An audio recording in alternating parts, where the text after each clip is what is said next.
لا اقسم بیوم القیامہ، تمہارے خیالات غلط ہیں، میں قیامت کی قسم کھاتا ہوں۔ تو فرمایا فلا اقسم بمواقع النجوم، وقع یقع کے کیا معنی ہے؟ اور یہ سورت کون سی؟ واقعہ، اذا وقعت الواقعہ، وقع گر جانا، پڑ جانا، یہ ستاروں کے ڈوبنے کی جگہ ہے۔ فلا اقسم بمواقع النجوم وانه لقسم لو تعلمون عظیم، اور اگر تم جانو تو یہ بہت بڑی قسم ہے جو ہم نے کھائی ہے۔ اس وقت کا انسان کیا سمجھتا کہ ستارے کہاں جاتے ہیں، کہاں غروب ہوتے ہیں، کہاں گرتے ہیں؟ آج ہمیں معلوم ہے۔ سورہ حامیم سجدہ میں جو کہا گیا ہے سنریہم آیاتنا فی الآفاق وفی انفسہم حتی یتبین لہم انہ الحق، ہم انہیں اپنی نشانیاں دکھائیں گے آفاق و انفس میں، یہاں تک کہ یہ بات واضح ہو جائے گی کہ قرآن حق ہے۔ آج ہمیں معلوم ہے خلا میں بلیک ہولز ہیں، اور یہ بلیک ہولز بڑے بڑے ستاروں کے پچکنے سے، پچک جانے سے پیدا ہوئے، اور جب وہ بڑے ستارے پچکتے ہیں، جو خلا پیدا ہوتا ہے، ویکیوم، اس میں بڑی طاقت ہوتی ہے، اس کے پاس سے کوئی سیارہ، کوئی ستارہ گزر جائے اسے کھینچ لیتا ہے قبر کے اندر۔ یہ بلیک ہولز کا تصور۔ اسی لیے اللہ نے اس وقت جو لوگوں کے لیے کیا کہا، فلا اقسم بمواقع النجوم وانہ لقسم لو تعلمون عظیم انہ لقرآن کریم، یہ بہت باعزت قرآن ہے، فی کتاب مکنون، ایک چھپی ہوئی کتاب میں ہے، لا یمسہ الا المطہرون، اسے چھو ہی نہیں سکتے مگر انتہائی پاک ہستیاں۔ اس کے کیا معنی ہے؟ پہلی بات تو ہمیں معلوم ہو گئی، مراد فرشتے ہیں، بے ایدی سفرۃ کرام بررہ، اسی کی شرح ہو رہی ہے۔ اسی سے ایک فقہی مسئلہ نکالا گیا کہ بغیر وضو کے ہاتھ نہ لگاؤ، لیکن اس کا اصل مفہوم کیا ہے وہ سمجھیے۔ قرآن کی روح تک کوئی نہیں پہنچ سکتا جب تک کہ تزکیہ نفس نہ ہو گیا۔ اگر حب مال، حب دنیا، حب جاہ، حب شہرت، اگر یہ تمام محبت میں دل سے نکل نہ جائیں تو قرآن کی روح تک آپ کی اپروچ نہیں ہوگی۔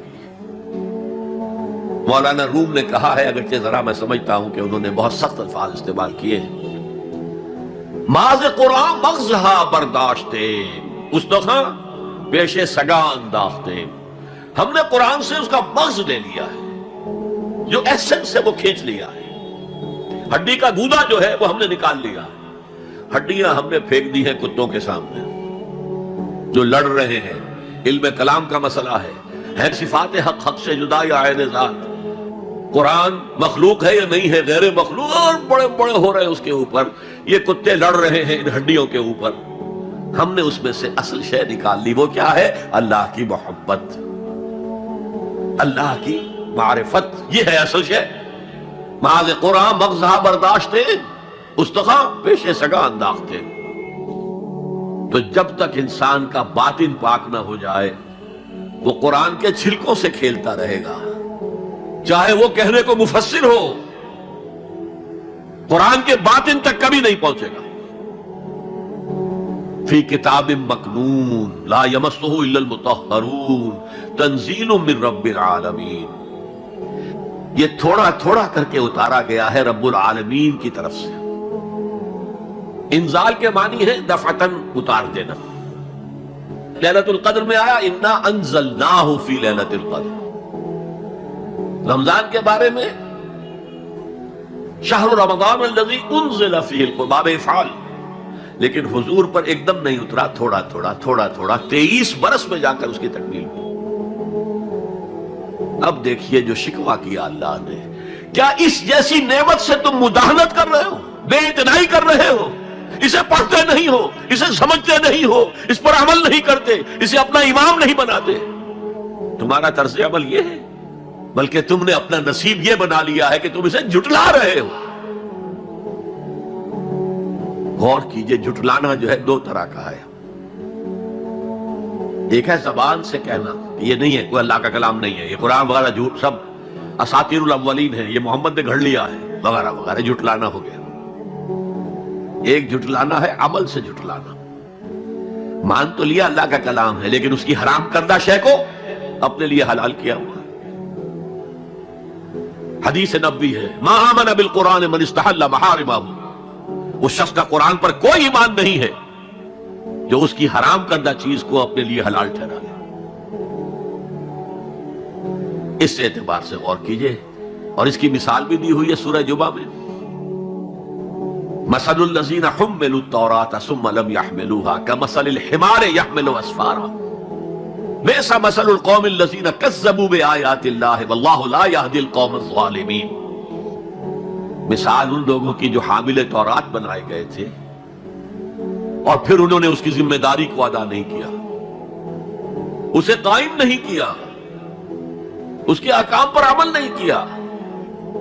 جیسے فرمایا ہے سورہ اعراف میں، قل یا اہل الکتاب، کہہ دیجئے اے نبی صلی اللہ علیہ وسلم، اے کتاب والو، لستم علی شیء حتی تقیموا التوراۃ والانجیل وما انزل الیکم من ربکم، تمہاری کوئی حیثیت ہماری نگاہ میں نہیں ہے، تمہارا منہ نہیں ہے کہ ہم سے دعا کرو جب تک کہ تم تورات اور انجیل کو اور جو کچھ نازل کیا گیا تمہاری طرف اسے قائم نہیں کرو۔ آج اللہ ہماری دعائیں نہیں سنتا، 30 لاکھ جا کر حج کرتے ہیں، دنیا کے حالات میں کوئی ذرہ برابر فرق آتا ہے؟ اول تو حرام کی کمائی سے حج ہو رہا ہے، تو حج ہے ہی اس طرح سے۔ جو کچھ کرتے گئے تھے سودی کاروبار وہی آ کر دوبارہ شروع کر دیا، سرکاری ملازم تو جو رشوت پہلے لے رہے تھے اس کے بعد آ کر شروع کر دیا۔ یہ کیا ہے؟ یہ تکذیب بالعمل ہے، جھٹلانا ہے۔ تم نے اپنا نصیب یہ بنا لیا ہے کہ تم قرآن کو جھٹلا رہے ہو، جیسے کہ انہوں نے جھٹلایا تھا۔ مثل الذین حملوا التوراۃ ثم لم يحملوها كمثل الحمار يحمل اسفارا، ان کی مثال ان گدھوں کی سی ہے جن پر کتابوں کا بوجھ لاد دیا گیا۔ مکالمات فلاں تم گٹھڑی باندھ کر گدھے کے اوپر رکھ دیجئے تو کیا وہ واقعی منطقی اور فلسفی بن جائے گا؟ یہ مثال اللہ دے رہا ہے۔ اور یہ مثال کیوں دی گئی ہے؟ اس آئینے میں ہمیں ہماری تصویر دکھائی گئی ہے۔ تم اگر قرآن کا حق ادا نہیں کر رہے تو تمہاری مثال وہی ہے جو یہود کی تھی۔ بئس مثل القوم الذین کذبوا بآیات اللہ، بری مثال ہے اس قوم کی جس نے اللہ کی آیات کو جھٹلایا۔ تو زبان سے تو یہودیوں نے کبھی نہیں جھٹلایا تورات کو،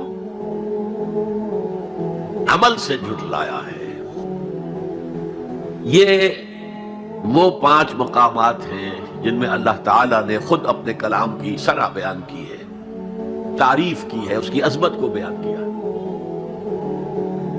اب میں آپ کے سامنے ایک حدیث رکھنا چاہتا ہوں، حضور نے کیا فرمایا۔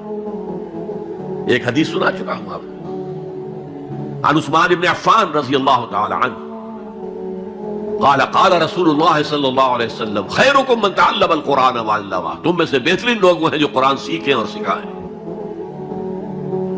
یہ حدیث بڑی عجیب ہے، یہ ترمذی میں بھی ہے اور دارمی میں ہے، اور اس کے راوی حضرت علی ہے رضی اللہ تعالی عنہ۔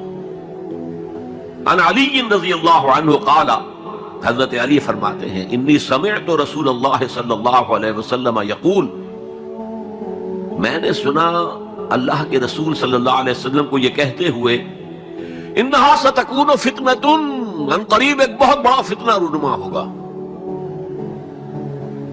حضرت علی فرماتے ہیں قلت، میں نے عرض کیا مل مخرج منہا یا رسول اللہ، اے اللہ کے رسول یہ فرمائیے اس فتنے سے بچنے کا، نکلنے کا راستہ کون سا ہوگا؟ جیسے آپ بڑے بڑے حالوں میں دیکھتے ہیں ایگزٹ، عرب ممالک میں لکھا ہوتا ہے مخرج، اگر کہیں آگ لگ جائے، کہیں دھواں بڑھ جائے تو نکلو، لال جو روشنیاں ہیں ان کے اندر جو نیچے دروازے ہیں ان کی طرف جاؤ، یہ مخرج ہے جان بچانے کی۔ یہاں ایک لحظہ توقف کر کے ہمارا اور صحابہ کا جو فرق ہے اس کو نوٹ کر لیجئے۔ اگر ہم ہوتے تو کیا پوچھتے، حضور یہ فتنہ کب آئے گا، کدھر سے آئے گا، کیوں آئے گا، کیا ہوگا، یہ سارے سوالات کرتے نا، جن کا عمل سے کوئی تعلق نہیں، معلومات ہے۔ حضرت علی نے کچھ نہیں پوچھا، بس آپ نے فرما دیا کہ بہت بڑا فتنہ ہوگا، تو بس ہمیں یہ بتائیے کہ اس سے نکلنے کا راستہ کیا ہے۔ اب سنیے حضور کی زبان سے قرآن مجید کی مدح۔ قال کتاب اللہ، فتنوں سے بچانے والی اللہ کی کتاب ہے۔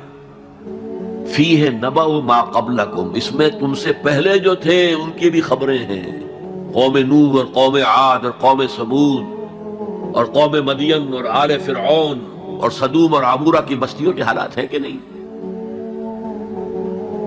وَخَبَرُ مَا بَعْدَكُمْ، اس میں تمہارے بعد جو آنے والے حالات ہیں وہ بھی درج ہیں، ذرا کھدائی کر کے نکالنا پڑتا ہے ورنہ حالات موجود ہیں۔ ایک اوپر کی چیز ہے، سامنے کی چیز ہے، ایک ذرا اندر سے کھدائی کر کے، لیکن یہ کہ حضور فرما رہے ہیں خبروں ماں بعدکم وحکم ما بینکم، اور جو بھی اختلافات تمہارے درمیان ہو گئے ان کا فیصلہ بھی اس کتاب میں موجود ہے۔ کاش کہ ہم اپنے مذہبی اختلافات کو رفع کرنے کے لیے قرآن کی طرف رجوع کریں، جو حبل اللہ ہے، واعتصموا بحبل اللہ جميعا ولا تفرقوا۔ تو فرمایا کتاب اللہ فیہ نبأ ما قبلکم وخبر ما بعدکم وحکم ما بینکم، هو الفصل لیس بالحزل، وہ فیصلہ کن کلام ہے، ایسے ہی یاوہ گوئی نہیں ہے، یہ قرآن کی آیات ہے۔ انہ لقول فصل وما هو بالحزل، سورہ طارق کے اندر آیا، طارق میں هو الفصل ليس بالحزن من تركه من جبار قسمه اللہ، اگر کوئی جبار شخص اپنی سرکشی میں اس قرآن کو ترک کر دے گا اللہ اسے پیس کر رکھ دے گا۔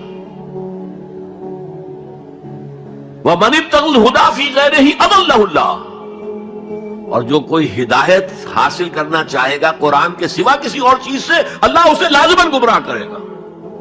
کتاب ہدایت تو یہ ہے۔